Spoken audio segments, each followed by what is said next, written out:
வேதம் அதில் சொல்கிறாரு, வயது சென்ற போது அவனுடைய மனைவிகள் அவன் இருதயத்தை எங்கே திருப்பிட்டாங்க? அந்நிய தேவர்களை பின்பற்ற. ஆமாப்பா.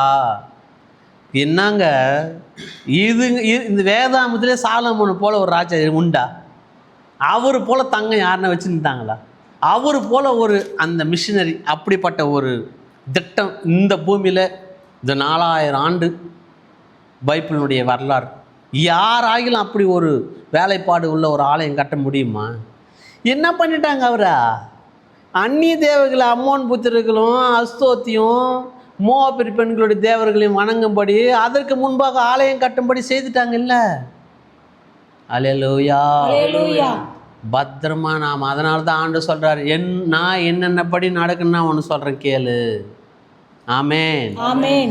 இங்க அதுல 6ஆம் வசனம், சாலமோன் தன் தகப்பனாகிய தாவீதை போல கர்த்தரை பூரணமாய் பின்பற்றாமல் கர்த்தரின் பார்வைக்கு பொல்லாப்பானதை செய்தான். அவ்வளவுதான், அவருடைய காரியத்தை அதோட முடிச்சிட்டார். அல்லேலூயா, அல்லேலூயா. தாவீது மன்னிப்பு பெற்று மீண்டு வந்துருவார்.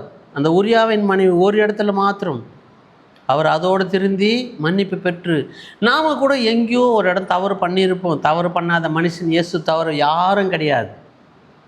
அதனால தான் தாவீது போல இல்லை. தாவீது அதோடு என்ன ஆயிட்டாரு? தேவன் பார்வையில் தப்பு. அவர் நம்மளை பார்க்குற ஆண்டவர், அவருடைய மகன் நான், அவருடைய ஜனம் நான், என்ன ராஜாவை அபிஷேகித்திருக்கிறாரு, என்ன அநேக பேருக்கு ஆசாரியனா வச்சிருக்கிறாரு. அல்லேலூயா. இங்கு இன்னும் அவர் வரலை. அம்மோன் புத்திரருக்கு மோவாபியருக்கு அங்கே பாரு, வேதம் சொல்லுகிறது. அதில் பார்வோனின் குமார்த்தி நேசித்ததும் அல்லாமல் மோவாபியரும் அம்மோனியரும் யோதோமியரும் சீதோனியரையும் ஏத்தியமாகிய அந்நிய ஜாதியான அநேக கணக்கே இல்லை. தேவனுக்கு பிரியமில்லாத அவர் போதும் பான்னு அவருடைய வாழ்வை க்ளோஸ் பண்ணுறார். வேதம் சொல்லுகிறது. அது மாத்திரமில்லை, 1 சாமுவேல் 2ஆம் அதிகாரம் 22ஆம் வசனம், ஏலி மிகுந்த கிழவனாய் இருந்தான். அவன் தன் குமாரர் இஸ்ரவேலுக்கெல்லாம் செய்கிற எல்லாவற்றையும் அவர்கள் ஆசரிப்பு கூடாரத்தின் வாசலில் கூட்டம் கூடுகிற ஸ்திரீகளோடு சயனிக்கிறதையும் கேள்விப்பட்டு. இல்லைங்க, ஒரு தேவனுடைய பிள்ளைங்க அந்த நாட்கள் இப்படியே இருப்பாங்க. தேவனுடைய சத்தியத்தை பேசுகிற மக்கள் இப்படியே இருப்பாங்க. இது வேதாந்தத்தில் எழுதலாமா? நான் படிக்கும்போது கேட்பேன், என்னப்பா விபச்சாரத்தை குறித்து இவ்வளோ தேவன் சத்தியத்தை சொல்லணுமா? ஒரு மனுஷன் வாழறதுக்கு நல்லாயிரா, ஆசீர்வாதமாயிரு, இதை பண்ணாத, கொலை பண்ணாத, கொள்ளாடி, அது பரவாயில்ல. எவ்வளோ அந்த மனதை எப்படி அவன் திசை திருப்புகிறான் பார். ஆசையை காண்பித்து, நீ நல்லா இருக்கிற தெரியுமா, நீ என்ன அழகு தெரியுமா, உன்னை பார்த்தாவே போதும் தெரியுமா, என்ன கொண்டு வரான்? ஆசையே, மோகம். அது மது விட இன்னும் மோசமானது தானே. எத்தனை குடும்பங்கள் அழிந்திருக்குது, எத்தனை பேர் கொலைக்காரராக மாறிட்டுக்கிறாங்க. எதால? ஒரு ஊழியக்காரன் ஆசாரி அந்த நாட்களில் தான் பிரதங்கியமாக அவருடைய வார்த்தையை பெற்று தருகிற ஒரு ஊழியக்காரருடைய பிள்ளை. அங்கே 2ஆம் வசனம் 2ஆம் அதிகாரம் 22ஆம் வசனத்தில், ஏலி மிகுந்த கிழவனாயிருந்தான். அவன் தன் குமாரர் இஸ்ரவேலுக்கெல்லாம் செய்கிற எல்லாவற்றையும் அவர்கள் ஆசரிப்பு கூடாரத்தின் வாசலில் கூட்டம் கூடுகிற ஸ்திரீகளோடு சயனிக்கிறதையும் கேள்விப்பட்டு. நடக்குது, தப்பு நடக்குதே, பயம் இல்லையே. கர்த்தருடைய பிள்ளையே, படிக்கிறோம், ஜெபம் பண்ணுறோம், உபவாசம் பண்ணுறோம், வீட்டுக்கு போனதுமே நம்ம மாறிடுறோமா? ஒரு வேளை கர்த்தர் நியாயம் விசாரிப்பார். ஆமென். அவருக்கு முன்பாக நாம் ஒருவர் கூட தப்பவே முடியாது. ஆமென். அவர் அக்னிமயமான ஆண்டவர். ஆமென். அக்னி எரிகிறதே கடலு, பாவம் செய்த உடலே துடிக்கிறதே. அங்கு 23ஆம் வசனம், அவர்களை நோக்கி, நீங்கள் இப்படிப்பட்ட காரியங்களை செய்கிறது என்ன? இந்த ஜனங்கள் எல்லோரும் உங்கள் பொல்லாத நடக்கைகளை சொல்ல கேட்கிறேன். என் குமாரரே, வேண்டாம். நான் கேள்விப்படுகிற இந்த செய்தி நல்லதல்ல. கர்த்தருடைய ஜனங்கள் மீறி நடக்கிறதற்கு காரணமா இருக்கிறீர்களே. அவர் தகப்பன் சொல்றார். இந்த நாட்களில் தகப்பன் சொல்றாங்க, பிள்ளைங்க கேட்கல. பாட்டி சொல்றாங்க, பிள்ளைங்க கேட்கல. குடும்பத்தில் இருக்கிற பெரியவர்கள் சொல்றாங்க, கர்த்தருடைய பிள்ளையை இந்த செய்தியை கொஞ்சம் தள்ளாத பாருங்க. அது தேவனுக்கு பிரியம் இல்லையா, கடவுளுக்கு பிரியம் இல்லையா. நம்ம ஒரு நாள் கடவுள்கிட்ட போய் சொல்லணுங்க. கண்டிப்பாக நம்மளுடைய நியாயத்தை, நம்ம வாழ்க்கையை இங்கே ஒன்றில் இந்த பூமிக்கு நம்ம வந்து ஒரு பேங்க்கில் போய் எனக்கு 12-13 வயசில் எங்கள் தாத்தா தான் பேங்க் புக் ஓப்பன் பண்ணி கொடுத்தார், எஸ்பிஐயில். இன்னைக்கு வரைக்கும் நான் எவ்வளோ பணம் போட்டேன், எவ்வளோ எடுக்கணும் லிஸ்ட்டு காமிக்குமா காமிக்காதா? ஆமேன். ஆமென். இப்போ ஹாஸ்பிட்டலுக்கு சிஎம்சியில் பார்ப்போம். நாங்கள் 20-25 வருஷமாக பார்க்குறேன். என்னுடைய எல்லா ஸ்டோரேஜும் நான் என்னென்ன ப்ராப்ளத்துக்கு ஹாஸ்பிட்டலுக்கு போனேன்னு அங்கே ரெக்கார்டு இருக்குமா இருக்காதா? இருக்கும். அவர் கேட்குறாரு, 2 வருஷத்துக்கு முன்ன வந்துருந்தியே, வயிற்று புண்ணுக்காக வந்தியே, இப்போ எப்படி இருக்குதுன்னு கேட்குறாரு. இல்லைங்க நல்லா ஆயிடுச்சு. அப்போ அவர்கிட்ட என்ன இருக்குது? என்னுடைய ஸ்திரி இருக்குது. அப்போ தேவன்கிட்ட இருக்குமா இருக்காதா? நம்மளுடைய காரியமெல்லாம் கதையெல்லாம் இருக்குமா இருக்காதா? நம்ம நடந்த நம்ம பேசுனது, நம்ம அத்தனையும் இருக்குங்க. தப்பு வைக்க முடியாது. பெரியவர்கள் பேச்சு கொஞ்சம் கேளுங்கோ. நமக்கு எல்லாம் தெரிஞ்சிருக்கும், நம்ம நிறைய படிச்சிருப்போம், நல்ல அறிவாளி தான், புத்திசாலி தான்.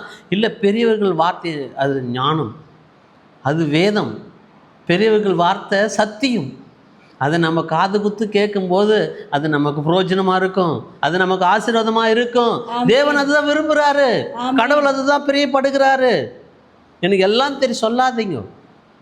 பெரியவர்கள் வார்த்தைக்கு மதிப்பு கொடுத்து அதில் இருக்குது சத்தியம், அதுக்குள்ளே தேவன் இருக்கிறார். அந்த வார்த்தைக்குள்ளே வேதம் சொல்லுது, நீங்கள் படித்து பாருங்கள். அதில் 25ஆம் வசனம், மனுஷருக்கு விரோதமாக மனுஷன் பாவம் செய்தால் நியாயாதிபதிகள் அதை தீர்ப்பார்கள். ஒருவன் கர்த்தருக்கு விரோதமாய் பாவம் செய்வனாகில் அவனுக்காக விண்ணப்பம் செய்யத்தக்கவன் யார்? மனுஷனுக்கு போதும். அல்லேலூயா. மனுஷனுக்கு விரோதமாகவும் நம்ம பாவம் செய்ய வேணாம், கடவுளுக்கு விரோதமாகவும் நம்ம பாவம் போகாதபடி பெரியவர்கள் அப்பா அம்மா சொல்லபடி நம்ம நடப்போம், தாய் தகப்பனுக்கு கீழ்ப்படித்திருப்போம். நான் ஆண்டவர் தான் சொல்கிறேன், நான் ஒரு மனுஷன் என்னென்ன படி நடக்கணும்னு நான் பிரியப்படுறேன். ஒரு வாலிப மக என்னென்ன படி நடக்கணும்னு நான் அதில் பிரியப்படுகிறேன்.